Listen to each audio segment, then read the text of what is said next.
Welcome back to Mexico Relocation Guide. Our guest today is Melody, who lives in Ciudad de Mexico or Mexico City. She's going to share with us not only how she found her awesome apartment in the Polanco neighborhood, but also what has her experience been moving from the United States to Mexico and why she thinks Mexico City is a great place for other foreigners looking for a great life in Mexico. Thank you, Melody, so much for being our guest.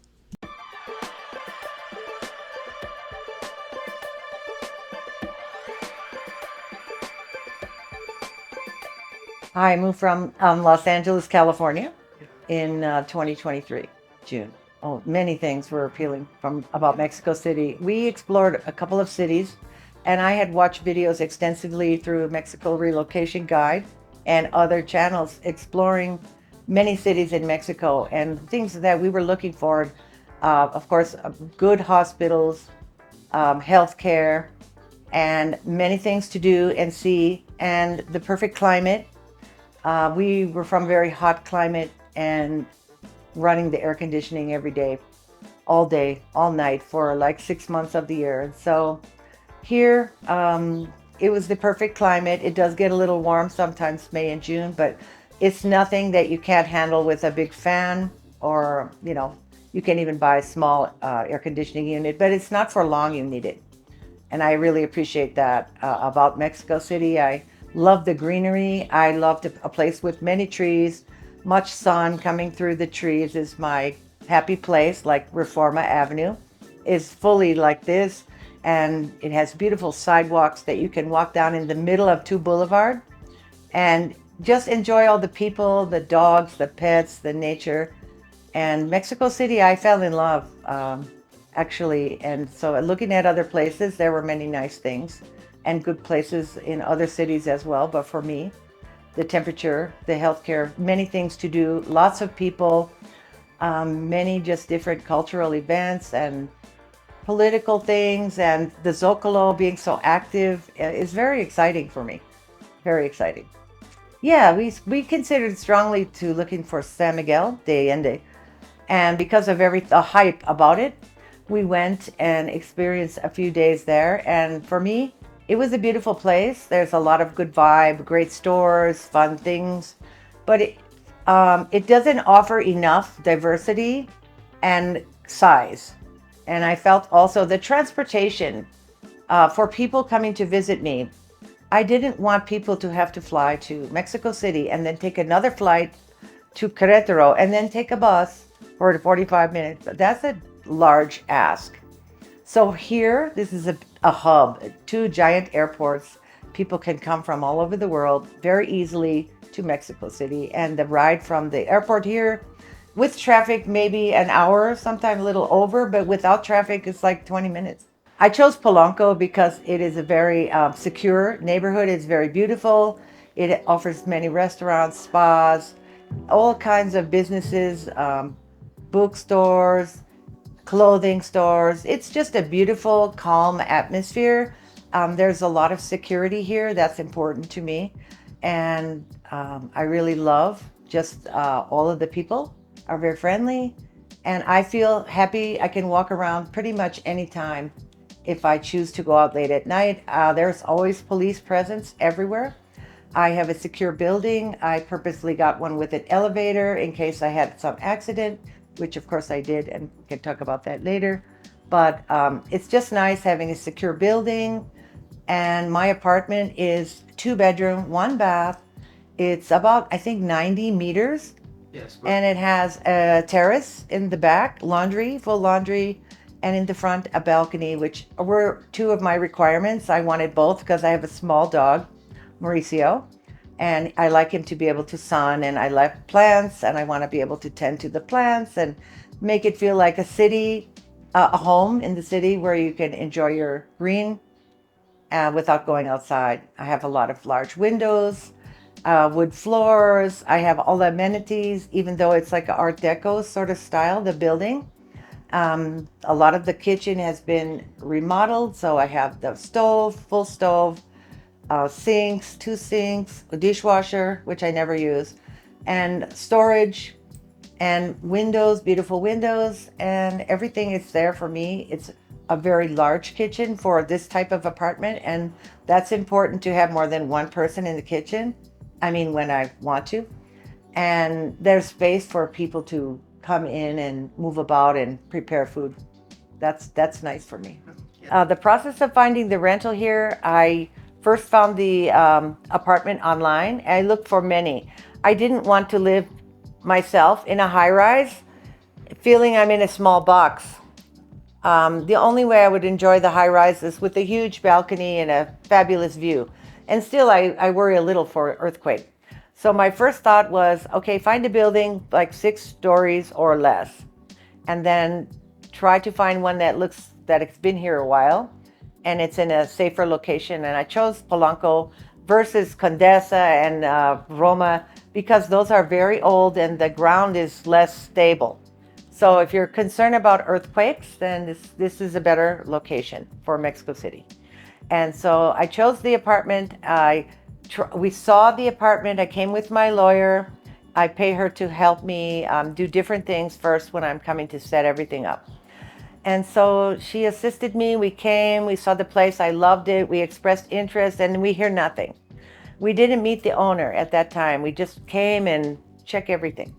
So then I tell her to please find me a real estate agent. So somehow, I don't remember exactly, we found Berta, who speaks no English, which is fine. Her son helps her. He speaks English. So we came and saw the apartment again about 25 days later. Was still here. And the price, my lawyer helped me negotiate the price for what they were asking down to the price that I ended up to pay. And I decided I wanted the place, and so the requirement was to pay the first and last month, or one, whatever, it's really first and security. And then they asked for Poliza or Aval, which I didn't have Aval, so I don't know anyone here at that time. So I went ahead and paid for the Poliza. It was about $600 US. So that's how I proceeded. I make the payments, discuss with the owner the terms. He was saying, we don't have pets. I have a pet. So I negotiate with him to have a pet. I said I can pay more, or my dog is very old. He's not destructive. He just sleeps and goes for walks, and he's very well behaved, and he doesn't bark all the time, unless someone comes to the door. So everything was cool. He saw my dog. He realized that he's harmless and he's not going to cause a nuisance, destroying the property, etc. So that was okay. I did not have to pay extra. And the owner was very kind and just said, the building is very quiet. Do you party a lot? And I said, I play my music, but I am not going to, invite many people here to cause a disturbance. And I'm just one person. I'm very calm and tranquilo. So he accepted everything, and we became friends. The rent was 35,000 pesos. Okay. That was the negotiated price. So he made it easy for me to pay in dollars. We took the conversion rate, and I just paid the same amount. Okay. For the equivalent amount at that time was 2,060. So I lived here for 1 year, and I always pay in dollars because I do wire transfer from my bank to his bank in US.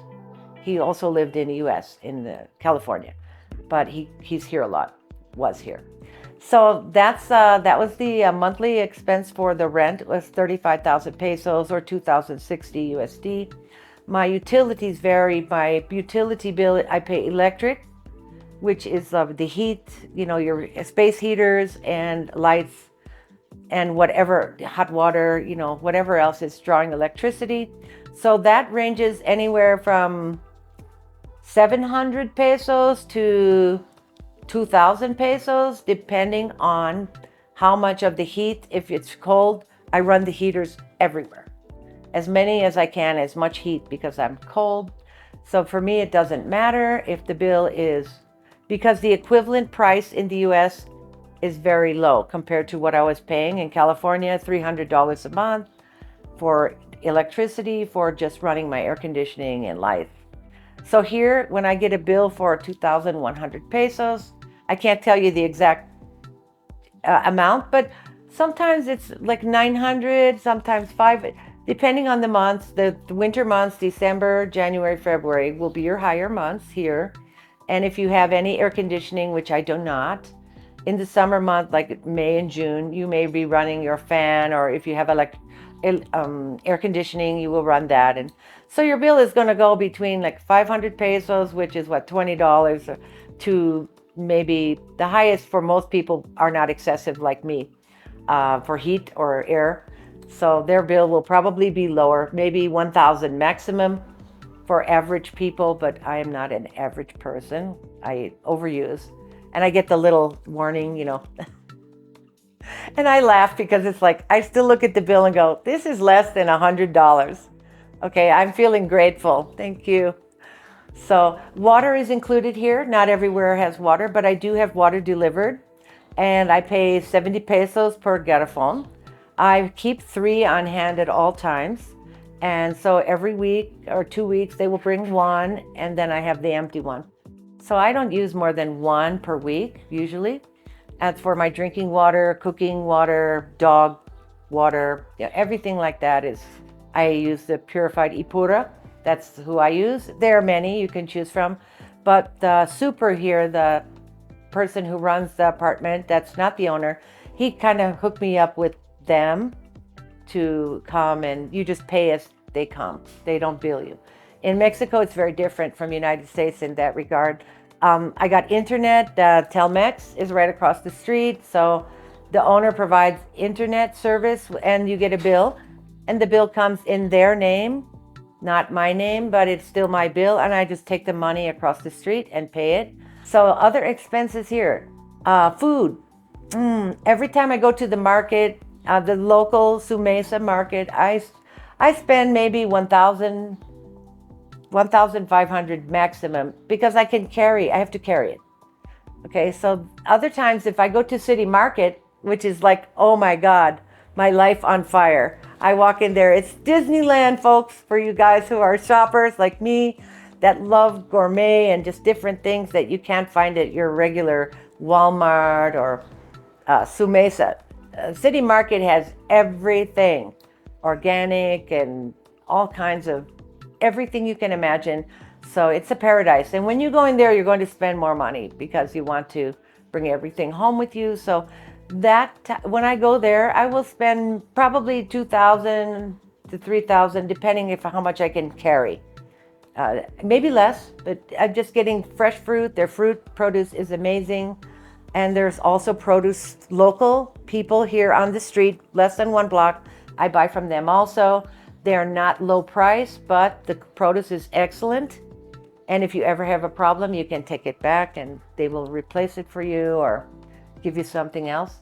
And so I find dealing with the local people, also the tianguis, which we have every Saturday. It's huge, right over here, less than 1 block away from Lincoln Park. You can go and buy all kinds of fresh vegetables, fruit, fish, meat, cake, everything you can imagine. They sell it, jewelries, sunglasses, clothing, you name it. There's like little bazaars all over this area that are selling on the weekend. So I can't tell you my total expense for food because I can give you estimate maybe between 2,000, 3,000 maximum pesos per month for one person. But I'm convenience oriented. So I also will shop Amazon. I shop Amazon almost every day for just, I need this. Oh my gosh. I'm also ADD. So I'm constantly thinking, what do I need? And I never like to run out of anything. So maybe you guys are not like that, but I don't like to run out of my favorite spice, my favorite salts, my coffee, my espresso coffee that I have to drink, and certain things that are like must have. So I always buy extra. So that may be not your budget. You may just get what you need. I think if you're 1 person or 2 people here, your food expense will be maybe 500 US maximum. Unless you're eating steaks, high quality meat every day, which I do not. I buy fish, I buy meat. I don't eat a lot of red meat, but I'll buy chicken, but I eat very little of that. And I love poblano peppers, with cheese, and I like to make some more of the Mexican dishes, and just try to simplify my cooking so that I have more time to be outside. I do buy concert tickets sometimes and different event tickets. I would say that I don't spend no more than 200 a month on entertainment per se. Sometimes I don't do anything. Travel, I will buy tickets to go to Puerto Vallarta or other cities in Mexico. I started traveling more. So I would say that depending how much you travel in 1 month, you can spend, $1,000 or less. If you want to travel just like a local place and you have someone there, then it's just the cost of the airline ticket, like to fly to Guadalajara, like $220. So local trips, the plane fares are very reasonable. When you fly out of the country, depending where you're going, it's more, anywhere from $500 to $700 maybe for your flight. And so it just depends where you're going to go and how much travel, and if you need to pay hotel, car, food. Obviously, those costs are going to inflate greatly depending where you go. But in Mexico, the travel is pretty reasonable. There are buses. I haven't taken one yet on a travel, but I'm familiar with them from watching videos, and I look forward to doing it. But personally, I would prefer to fly 1 hour and a half to Puerto Vallarta than to take a bus or to Guadalajara. For me, that 6 hours is not relaxing. I could maybe do a shorter one I would be interested in, but to each his own. So you guys, a lot of the Mexican people don't think anything of taking the bus, and they relax and enjoy. So far, I haven't done it, but I'm looking forward to trying it. I'm not the average bear, so everyone's different. You guys have to find what is comfortable for you and your ability to sit and relax, where like I am more hyper. I just want to get there and then I want to go eat, unpack.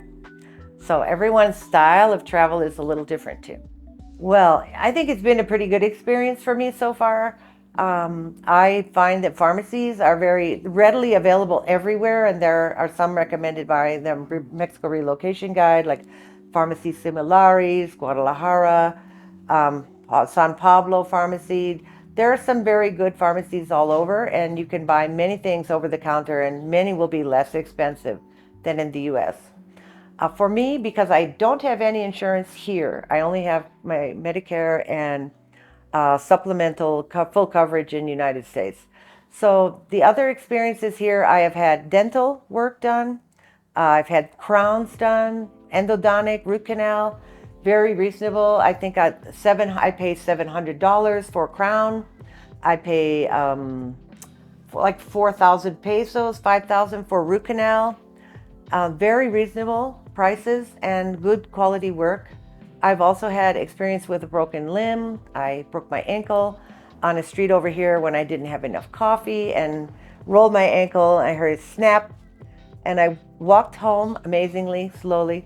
But I found very good treatment at a clinic that speaks English. I looked it up online simply like that. I got an Uber. I went there. They said me it's broken, and I got very upset. And I was telling Jesus that the doctor was very sympathetic and suggested one of her nurses, who are registered nurses, could come to my house and help me. They like to make extra money. So I did take them up on that. I had a lady coming a couple times a week. I bought a knee scooter. I have an elevator, so I was able to go downstairs, but not outside because there are stairs and so forth. So that process was, I think it cost me maybe $1,200 for the whole thing. The specialist came the next day, put my cast. I didn't walk for 30 days. Then I bought the boot. So buying the scooter, buying the boot, and having the cast and taken off. X-rays were about $45 each. They took like 3 the first time and 1 the second and third time. So those prices are very reasonable compared to United States, and everything was on site. You just go downstairs, take the X-ray, go back upstairs. That was very good. And the last experience I've had was with my eyes. I've had retina surgery for a condition in my eye. I recently just went to an ophthalmologist. I looked up very high rated walking distance here in Polanco. I walked over, she did full examination of my eyes, telling me my conditions and how things have not changed. And she went yesterday for another test to a special eye clinic in Roma Norte, and they did an eye scan, a machine that scans the back of the eye and makes pictures for the doctor to further evaluate. So that test was 2,400 pesos. My visit to the specialist was, I think, about 3,000 pesos for the full back of the eye exam, all that. So, and then I will go back and have a final recommendation. It's necessary when you have certain things that you need to follow up in your life. And so it's very easy, I found, to find a good doctor here by just looking, watching reviews, reading people's reviews, deciding how far it is from you, how convenient it is for you to return. Those are all things that you want to take into account when finding a doctor here. And then how much do you like them? You know, the likability factor is there. They can be really good, but you don't care for them. I have not had that experience. I found every doctor that I've seen here has been very kind. I also had experience with like a bronchitis, and I walked into a pharmacy doc in the box, and that doctor was very helpful. It was like $20, and you know, they write prescription for your necessary medications, and maybe those are $40, $50, maybe less, depending what it is you have. So it's very convenient. So for me, I haven't found insurance here in Mexico yet. I know it exists, but being on the older side of the spectrum, although I'm 39 forever, you know, there's variations of what you can get and what's covered and excluded and so forth and so on. So I was considering the IMSS. That is about 18,500 pesos for 1 year. I think it might help me in emergency. I'm not so sure. I've not had to go into the hospital. I also have an experience with a doctor for female, like gynecology and bioidentical hormone. Those are available here in Mexico. And the prices to see that specialist was around 2,500 pesos for the visit. And then any follow-up visit you go, you can get those things taken care of here too, which women, you may find it difficult, but you can find pretty much whatever it is you need. And men, I would say the same thing. If you have special need, you search for the doctor and you will find somebody local to you. And maybe your regular doctor, if you have one, will refer you to like someone else, which I found very helpful. You know, like I asked that gynecology doctor, I said, do you know anyone that can do injections into the feet for cortisone arthritis? And he says, oh yes, I have a guy here and his office is there. So very, very simple, and doctors know one another and they like to refer their friends. If you love activity and people and just enjoying the whole experience in the perfect climate, this would be the place for you. If you don't like a lot of people and noise and activity and you want to live tranquil, this is probably not the place. But it can be found. You don't have to live on a main drag. There are many neighborhoods in sections within Polanco that are very quiet. You can stay on your residential street in your apartment or home, and you would never be bothered with the hustle and bustle if you just stay in your little spot, a bubble.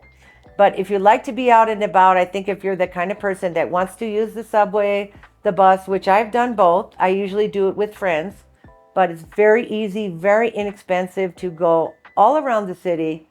There is the Via, the Virgin Guadalupe, which is an amazing experience to go there. The Zocalo, when they have events, is amazing. The Dia de Independencia, oh my God, it was my first experience with 2 million of my closest friends in there and experiencing all of the activity of Mexico, the beautiful buildings, the beautiful people.